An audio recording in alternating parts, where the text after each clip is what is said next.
Alright guys, welcome back to another episode of Shelly's Shop. This week kind of got a wrench thrown into the plans. The vehicle we were working on, I was doing it all outside. He was enjoying the nice warm weather. And then all that changed. We got snow and cold weather moved in. So I scrambled to find another project to work on. And I landed on our 67 C60, the Critter Gitter. It needs a water pump pretty bad, so we're gonna go ahead and do that. And if we have time, we're gonna get into the brakes a little bit because I was on a camping trip this weekend and all the brakes just kind of, they said they were no longer wanting to cooperate. So we're gonna go ahead and address what we can with the time we have left of this week. So stick around.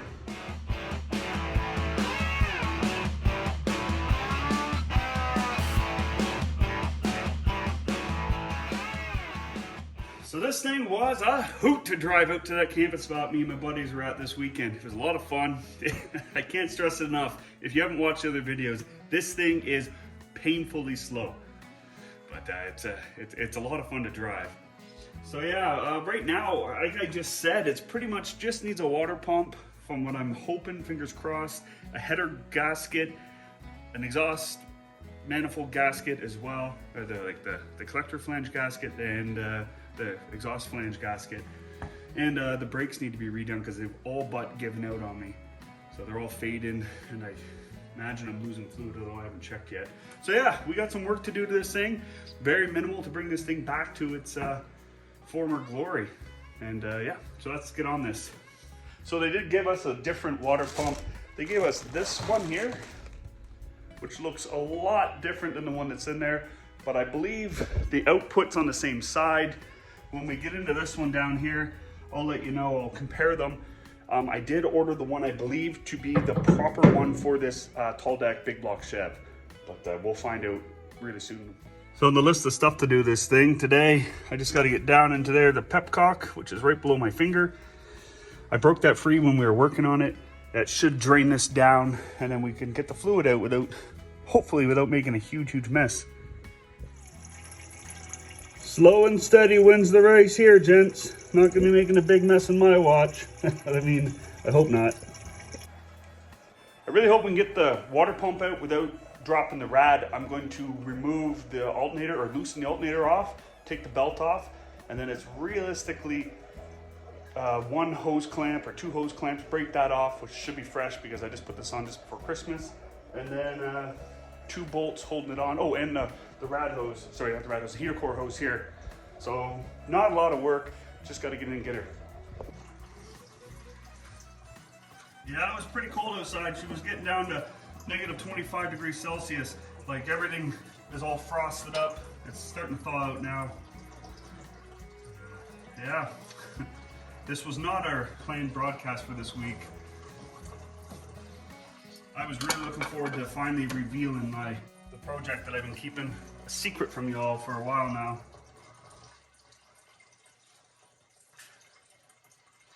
And another thing I might consider looking into a little bit more is that this thing doesn't blow any heat whatsoever. I don't know what it could be. Because this is a shut-off valve. Maybe that's just stuck closed or something. I don't know. Okay, just loosening off the alternator belt now. And this thing decided to have a personality of its own there for a hot second.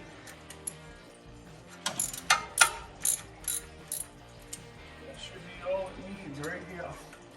Dukes. I remember now. I got the wrong stinking one. Not a big deal. I bet you this one's gonna be 9/16 now, isn't it? I remember this one was a real bugger to get to before. Just a bear. Yeah, 9/16, I believe.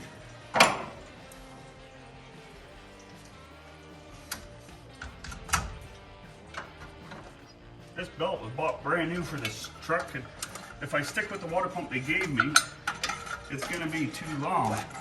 But I think it might work in our favor. I think it'll lower the fan down and line up better with the shroud. We'll figure that out here soon. Now, with my infinite wisdom, I thought I was gonna have leaks not through the weep hole like what's happening with this water pump. I thought I was gonna have it with my pickup line that I jerried together with pipe and stuff, and I didn't put any bevels on any of the ends, so I figured that's where my leak was going to happen. So I put RTV on the pump side as well, because it was an old water pump. And guess what?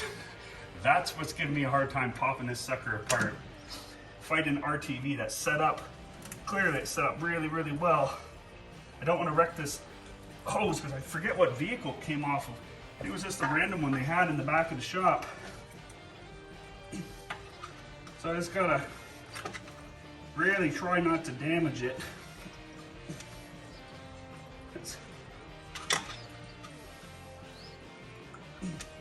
I'm gonna keep fighting with this.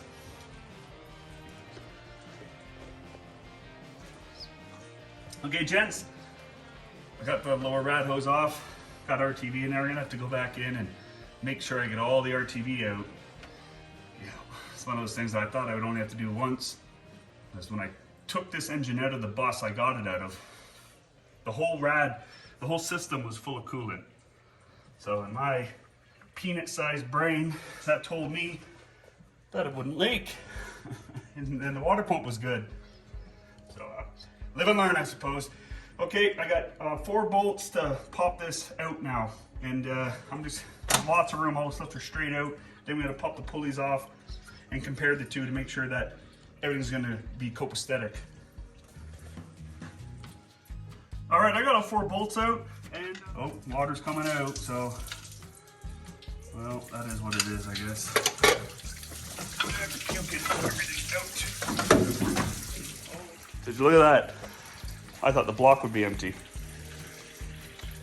Huh. I thought the block would be empty because the lower rad hose was off, but not completely empty. I thought it'd be empty to about here, not full up to the heads.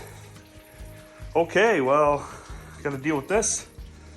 Once the truck's out of here, let's go ahead and start stripping this down and comparing it to the new one. I gotta wash my hands before I touch it in case I need to return it.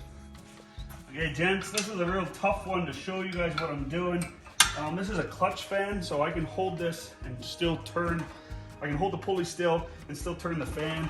A bit of a pain in the butt, if you know what I mean. Now, what I'm tempted to do is break the 4 bolts that are holding it down free. And it is just being a pain, because I got 2 already. I'm scared of them lipping and busting my knuckles open here. Okay, now I got 3 done now. So if you've seen how I did this, that last one's gonna be a bit of a job, but I think I have an idea. It's not even a strength thing at this point, it's a control thing. Just after losing my grip and something slipping. But all good, we got her. Once this is off, we're gonna measure them, make sure the pulleys will sit in the same spot, figure out if I wanna do this and have to buy another belt,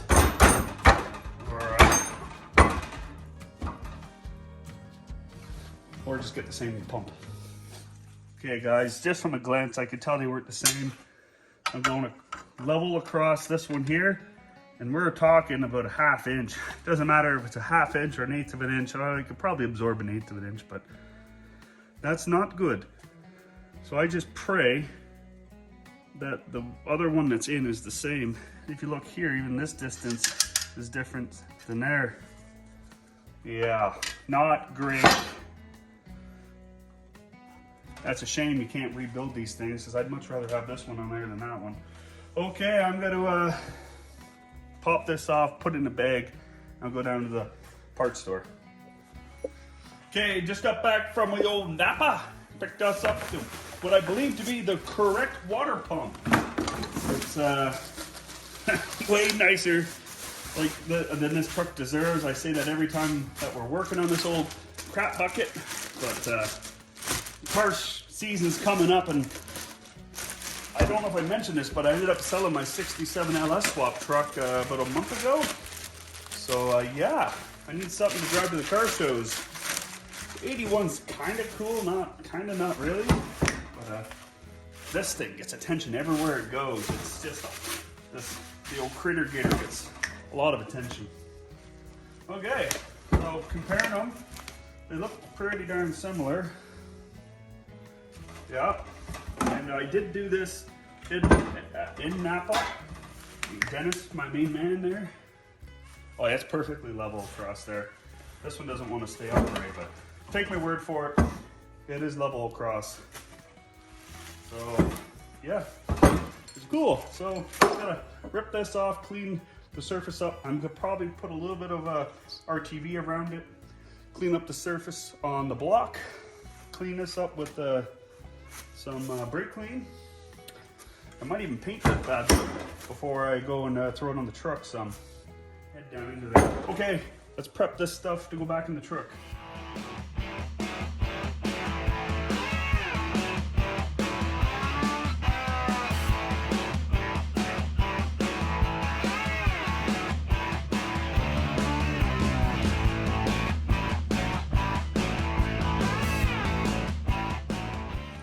Okay, water pump is installed, fan is back on. I'm routed the V-belt on, and I'm about to start hooking up the lower rad hose and the heater core hose. Then I gotta tighten the alternator back on, and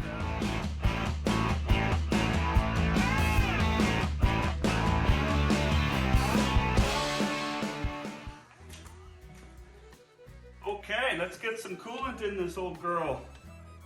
Now that we spilled half of it on the ground, here, I'm gonna go ahead and put a bunch of these in here. This isn't that great of stuff. This is, we're gonna check for some leaks.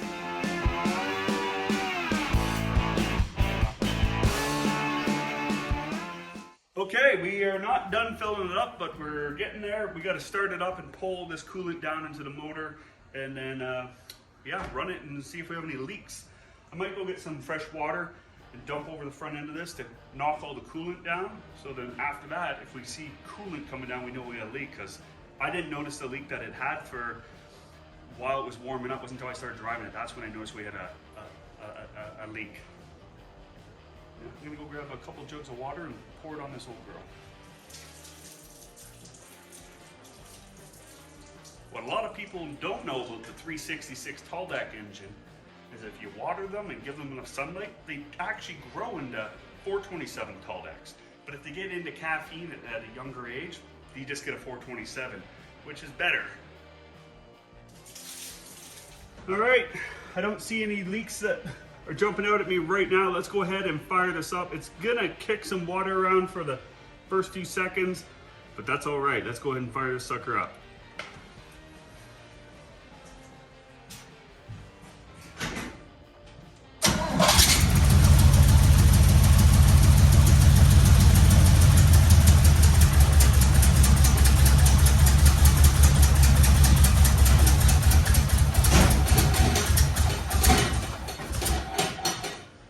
That's unfortunate. We gotta keep it running a little bit longer than that. She's cold.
Pretty not bad.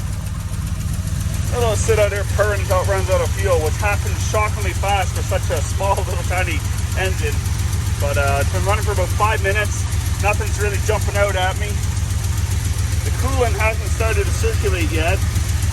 But 5 minutes, it's really cold out here. When I say she's cold, I mean it's cold. Yeah, but you won't hear me complain about it. Get them off good. Spring will be here in 3 weeks anyways. Well, it should be.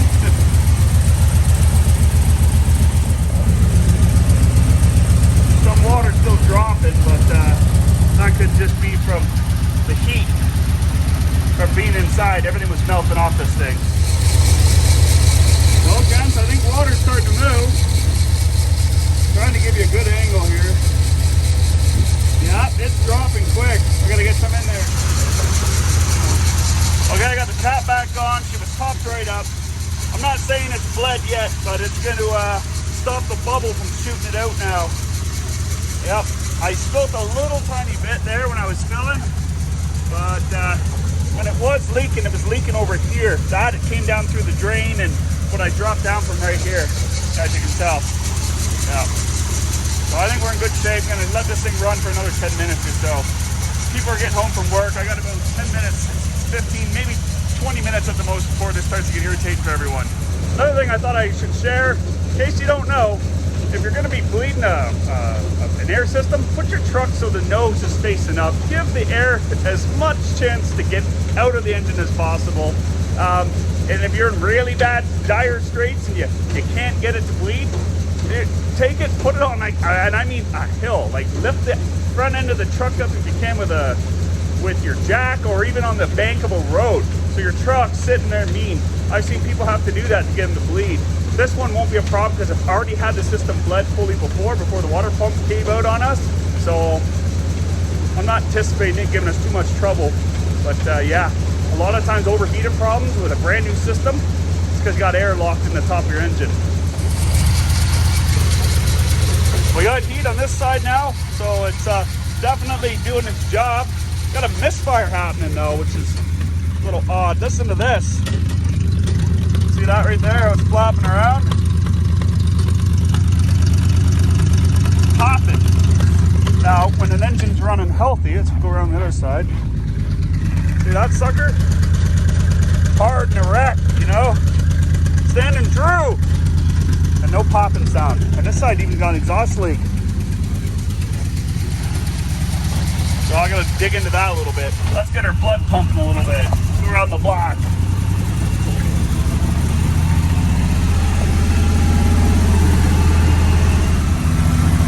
Like the thing runs okay. There's a definite misfire. Just wanted to get the coolant running, and for some reason the alternator stopped charging.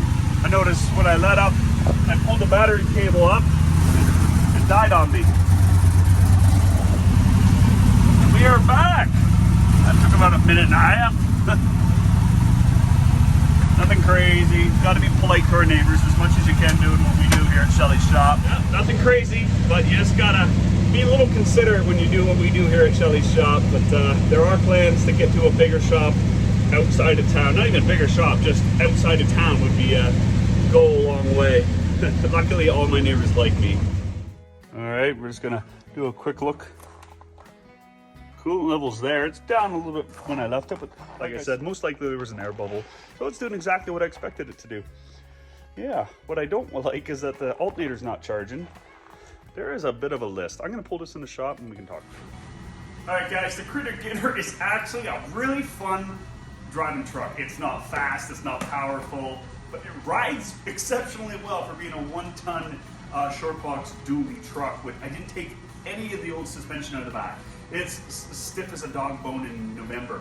So yeah, but there's about 10 things left on the gnome to-do list to make this truck, I feel, safe enough to drive through downtown Edmonton, okay? The first one is the brakes. They kind of work, but after the weekend, they need to be done. They need to be done when I put the truck together, but we have all the parts. It's got to pull our pant legs up and do it. The heater, it's getting heat through it, but it's not blowing any heat. I bet you there's a mouse nest in there. Again, it's something easy to do. Another thing is remove the Mickey Mouse ears off the front, the top of the cab. Not the cab lights, those rinky-dink little circular ones that are on the back. I don't like them, and it's like 50-50. Either people love them or they hate them. So let me know in the comments if you guys think I should leave them. It's not something I'm in a big rush to do. I do want them off there, but if you guys think I should keep them, let me know. Or remove them, let me know. Okay, and the bumpers. We have the front bumper, and I have another bumper on another truck. I do intend to put a hitch on this thing, so maybe we could do some light, short distance hauling with it. Who knows? But I do have a bumper that for the back that might fit. I have the factory bumper to this truck. It's all mounted up. I just got to cut in here, cut in some holes right here, and weld some nuts to it so I can bolt the bumper down from the top instead of getting up in there and those real awkward bolts. The bumper has been mocked up. It's just waiting for me to cut out this and weld in some nuts on the bottom so we can easily pop it on and off. We've got to bolt the seat down, but before I do that, I want to do the firewall. So the firewall is on number 8 on the list. We're at number 5 is bolt the seat down.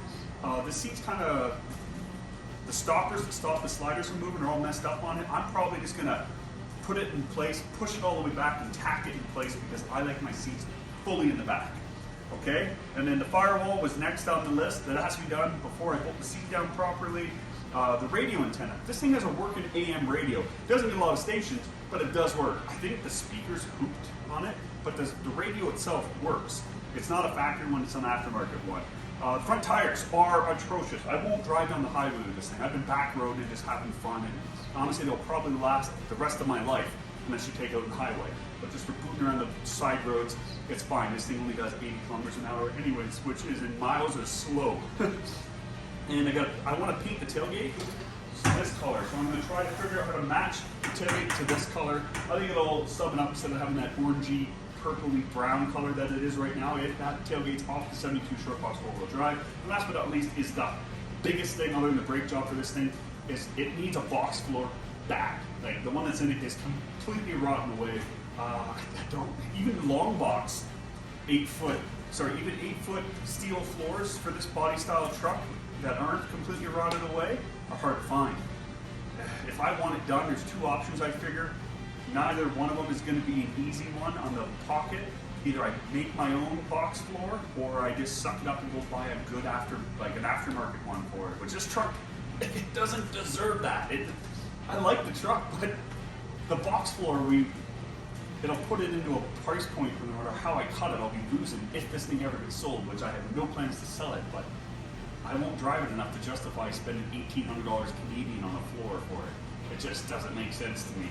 So maybe I'll make one out of maybe make one out of steel. That's probably gonna happen. I have a template, so yeah, that's probably what I'm gonna do is just end up making one out of some steel.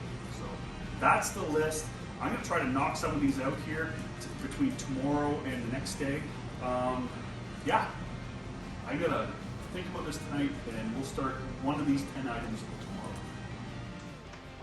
Okay, we're back, woken up nice and early in the morning. We gotta get these brakes done. I'm gonna get the front brakes done on it. I gotta get the tire off and then go into it. I have personally never done this style drum front end, so I understand how to do it. I helped my dad do it when I was a pup. It's not that complicated. It depends if they're original brake drums or not, and depends how difficult this is gonna be. It's really not hard, it's just a little bit bigger than a half-ton truck. The backs, I have a friend that knows how to do them. Because this is an HO, I can't find any information on how to do them. So I believe it's gonna be simple. It should be close to a corporate full flow 14 bolt, but we're gonna have to dive into that and treat it separately because they are a little bit different, but we will get to those. But let's stay focused on the front brakes. We're gonna get into these right now. I'm gonna get the tire off, and then I'm gonna take the whole hub assembly off because we gotta pound in some new wheel studs.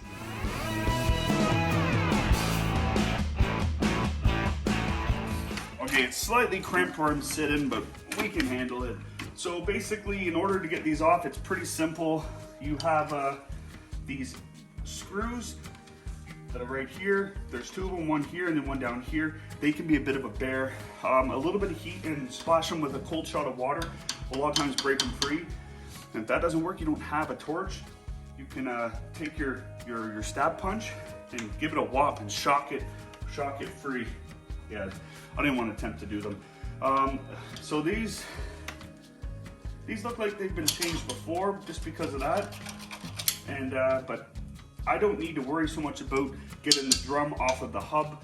What I need to do is get in underneath the inspection cover here, remove the crown nut, and pull everything out, including the outer bearing.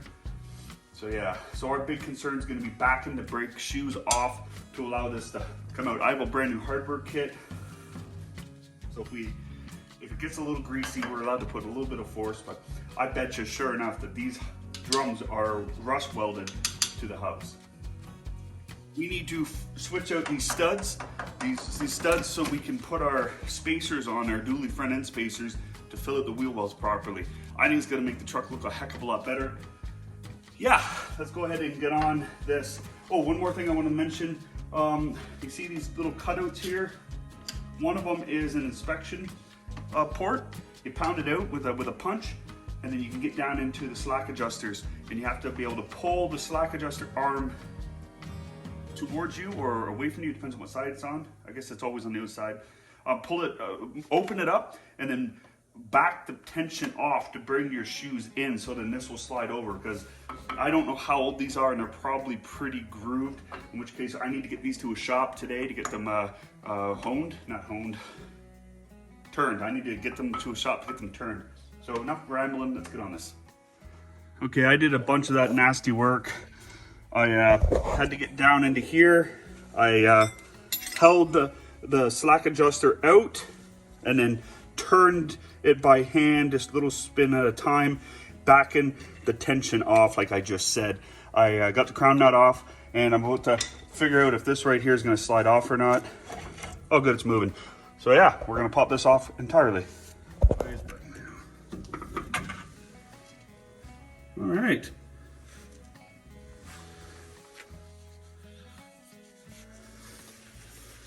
Okay, that's good. It's definitely due for a brake job. Let's show you. There we go here. Look at the shoes. This one about halfway through its life, or maybe 2/3 of the way through. This one over here has got nothing left to give. Look at that. The indicators are showing pretty heavily. Look at that brass. And then here, I'll grab a screwdriver. Hear that? That should be like scraping across smooth steel. Wonder what the other side looks like. Okay, I'm gonna get these hubs apart, and then I got to get these to the brake to my buddy who's got a turner, and he can turn these down and make them usable again. Okay, gents, I got them both off. This side, the passenger side, fought me every step of the way. I had to use torch work on it. I started doing this. I wanted to show you before I pounded these studs out. It's pretty simple. Hit them down with a hammer and then flip them around, and I use a big drift and I beat them in that way. A lot of people will use the press. My press isn't set up right now. Well, this side is horrible. It's so pitted. It's absolutely bonkers. Like, that is just brutal. I really hope they can turn these down, because I don't think this truck will ever burn through another set of brakes in its life. Okay, I've already pounded out these on the other one. We're gonna do this one now. There's many ways of doing this. The way I like to do it is with a hammer. Just beat them down nice and flush. They pop right out, they shoot out. And yeah, it's pretty simple stuff. Then you just put them in. I know the preferred method is using the press. I beat the other ones in with the hammer. I'm probably gonna do the same on this one, but for now, we just gotta get these studs out here. Let's go.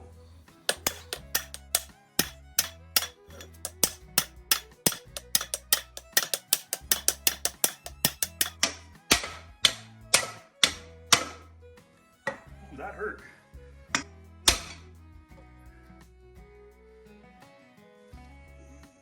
Got me pretty good. And that didn't budge at all. I gotta get a piece of steel and try to hammer that down, because it's all rusted all between there. Might put some heat on it, move it around in circles, and see if that helps.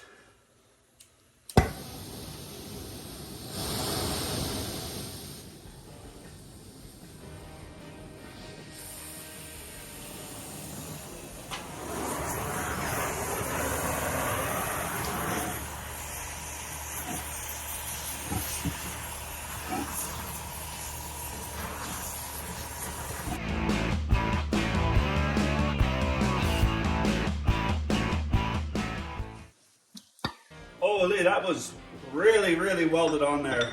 Not bother, we got it. I gotta go ahead and finish getting this one off. It came loose.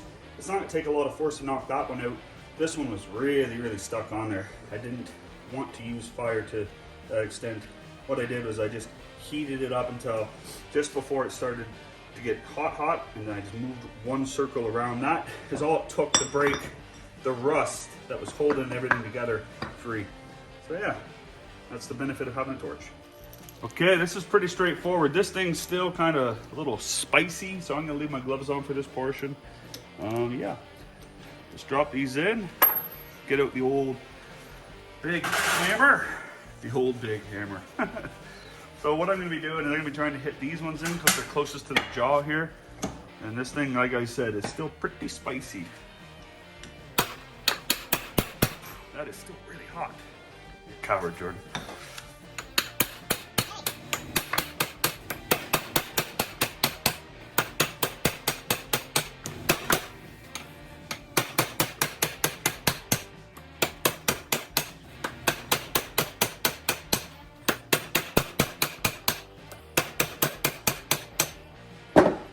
Okay, that should be it, gents. So I just wiped out up around the race here. What you want to look and feel for is any pitting or anything that shouldn't be there. This is as smooth as the day it was made. So yeah, clean all this out. I apply a decent amount of grease on there, and I pack the bearings with my hand. I don't have a packer. I got to clean the other bearing first, and then you pack it in.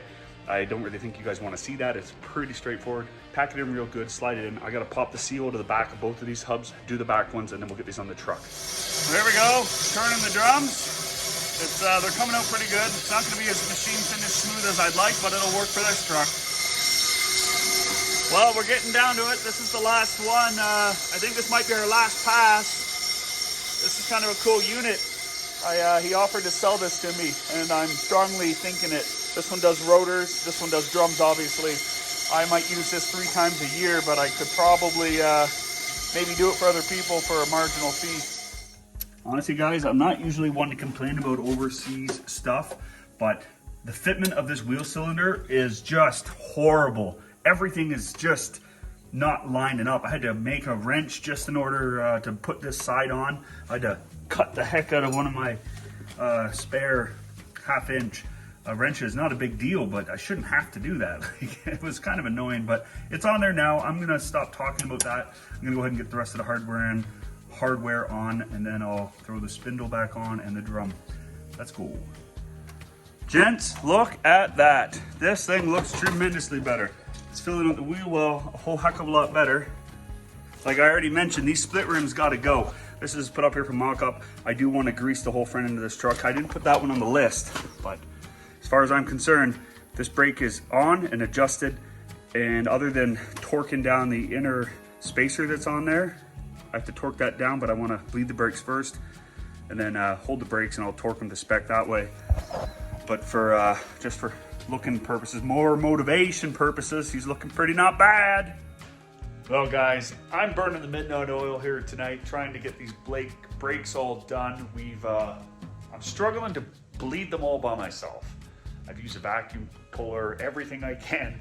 I'm about to find a piece of wood to try to pump the brakes, hold it in place, and bleed them that way, because I'm running out of stuff that I think I should try without having a physical human here to give me a hand. Not complaining, I'm just saying that, you know, when you do this kind of stuff on your own, it can get really frustrating. You just gotta power through. There is a way if you got the right attitude. Something like this. Isn't that dodgy? Love it. Now we gotta go to the passenger side and start bleeding that one. Okay, so basically I got this piece of steel running down to the pedal and to the back side of the cab, and what you want to do is just give it a couple good jabs directly into the floor, let it come fully out and back in, and then this one just happened to be the right length. There. That doesn't look like a lot of work. One time, it's no big deal. We've all done the old block of wood in the pedal trick. I've done this probably 35 times to get the 2 front brakes bled. So that gets a lot of work when you're running around. You gotta run, bleed it off, close it, come back, redo the process, checking your reservoir as you go. So yeah, not complaining, just if you've done it, you know what I mean. If you haven't done it, have fun. It's totally doable. Just grit your teeth and get her done. All right. Okay, front brakes are done. I gotta flip the truck around so I can get into the rear. So while the nose end of the truck's in here, I'm gonna go ahead and start on the bumper. Get the front bumper mounted up. Yeah, let's get on this. Okay, here's the bumper. I do have these 4 holes on the top all lined up. And yeah, that's it right there. Most lined up. I think the body shifted a bit on us to realign it. But that bumper doesn't look too bad, eh? So what we're gonna do here is cut a little spot on the mounting surface and weld on 2 or 4 bolts so we can fasten it down from the top. And then I was hoping I could come in here, maybe there, and put a bolt right through so I can put my horns on. That's cool.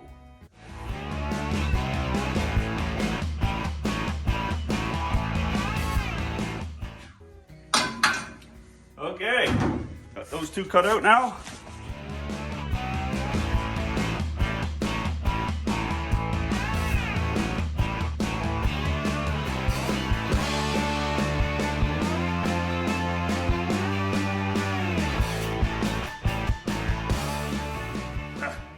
All right, we got them all welded on. I'm gonna back these nuts out. Once this cools down for a hot minute, we'll try to mock up the bumper.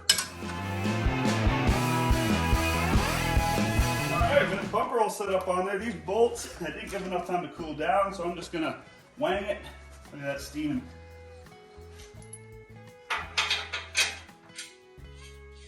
Oh buddy, I love it when a plan comes together. Wait, maybe I spoke too soon. This side here will do the same. Oh, it's still very warm. Still very warm. Where did I put that wrench? Right at my feet. Got her. All that time driving around without a front bumper, it took me 10 minutes to mock it up. I'm not saying this is the final result, but it'll do for now. I got some other stuff that I'd like to do to it, but front bumper is DUN done.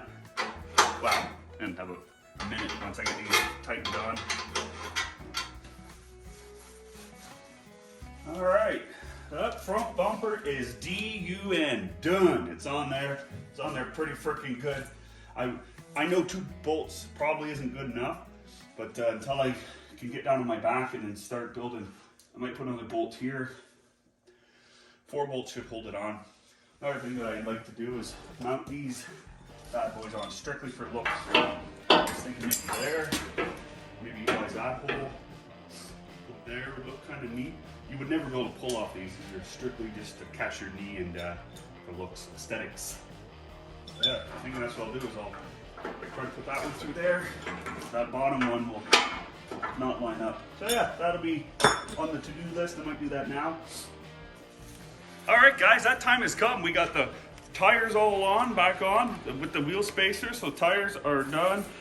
We got the brakes bled and everything up front. So front brakes are done. Still gotta do the back. Like I said, we gotta flip it around. I'll do everything on the back at that point. And we got the bumper on. So that's 3 things off of our 8-part list.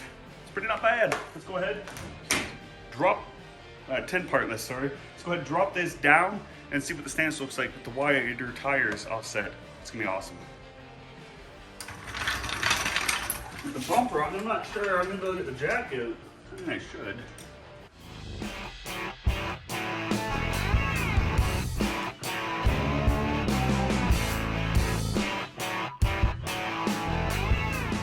That's more of a proper wheel. Sitting in the opening better. Yeah. Okay, let's get this thing outside and get a right proper look at it. I forgot to mention, I got the seat bolted down, and I had mentioned to you guys how I wanted to weld it in place. I don't think I'm gonna do that. I'm probably gonna look for another seat in a scrapyard, take the tracks off it and put them in a seat. You know, in case my wife or somebody much shorter than us wants to drive it, they can move the seat forward and back. It was a little too butch for me to tack it in place. If I keep the truck for 20 years, there'd be no problems, because even with the seat fully back, it's still not far enough back for me in these trucks, but I do love them. Okay, let's get this truck outside and have a better look. This thing fires up right away all the time. It's a really good starting truck with a brand spanking new Eldebrock carburetor on it.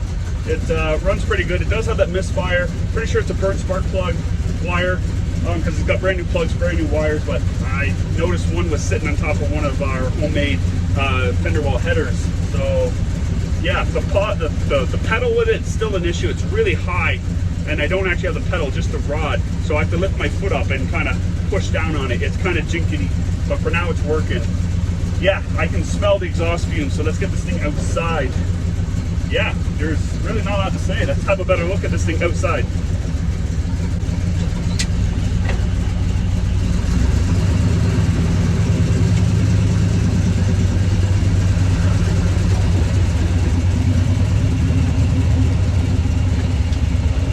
All right, front brakes work.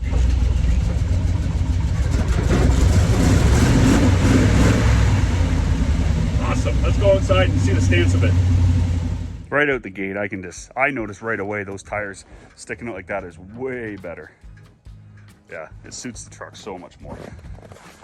Look at the front bumper with those knee catchers. They're not lined up very well. I only got 2 bolts holding them in because I want to make sure that I want them there. Yeah, I'm really digging this, guys. And the seat's bolted down. I forgot to mention that. Man, this thing runs good. It needs a front lower ball joint on the driver's side, or maybe passenger side. One of the lower front ball joints is shot like that. So that might explain some of my steering. I always thought it was just the dirt roads, but I think it just might be that ball joint. Who knows? It needs a front end alignment, but I might replace the ball joint, but I don't know if I'm going to do an alignment on this truck. Yeah, steering wheel, log filters, because I threw this thing together with hopes and dreams. It runs good. I got major holes in the firewall. I got a patch up still. But I can't argue with much of this truck, honestly.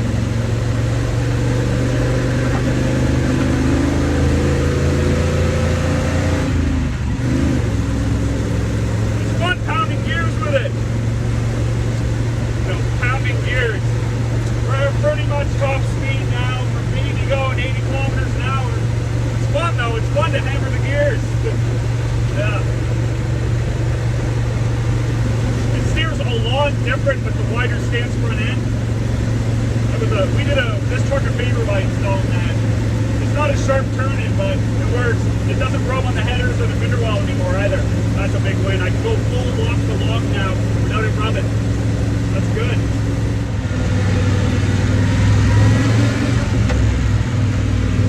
Well, gents, our journey took us to get some fuel. I felt like I was running out of fuel there a minute ago, so I pointed towards the nearest gas station.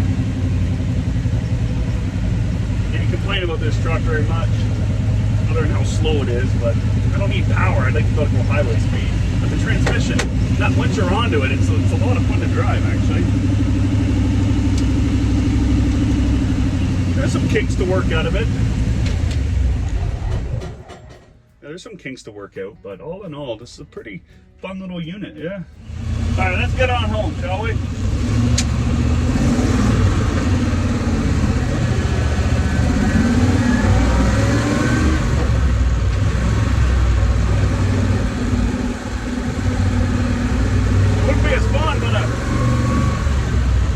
TH400 would be a lot better off in here, I tell you. Yeah, I gotta put a stronger spring on the throttle return, I tell you.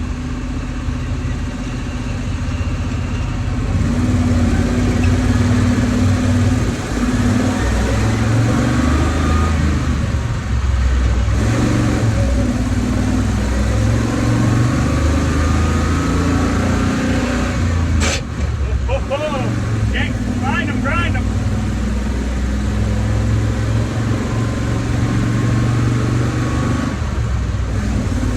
I think we're in fifth gear now, baby. We're on blacktop though.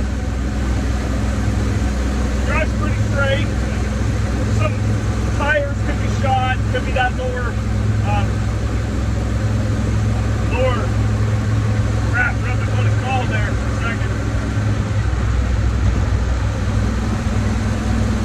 Definitely not fast. As I keep saying, it's painfully slow.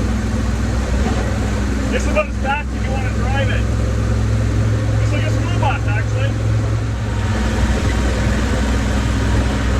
It's a nice little cruiser through town, though. It sounds really good. Yeah, the stance of those tires is way better. Tires aren't pointing straight right now, but yeah, it's way slicker.